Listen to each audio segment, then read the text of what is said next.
As a महिला म्हणून तर नक्की ॲज अ डॉक्टर म्हणून अँड ॲज अन ऑफिसर म्हणून हा खूप प्रायोरिटीचा विषय आहे, की पालघर मुंबईच्या एवढ्या जवळ असून सुद्धा आपल्याकडे सॅम, मॅम किंवा मॅटर्नल मोर्टॅलिटीचे विषय घडतात. हं.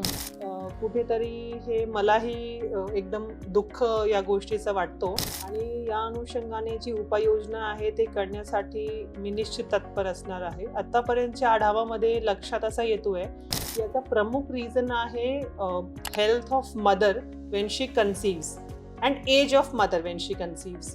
तर आमचा एक खूप फोकस एरिया राहील to delay the age of marriage and to inculcate की मुली जे आहेत ते जास्तीत जास्त हायर एज्युकेशनला जातील, जेणेकरून आपोआपच त्यांची जर एज ॲट प्रेग्नन्सी वाढली तर हा जो सॅम मॅमचा प्रमाण आहे तो निश्चितपणे कमी होणार.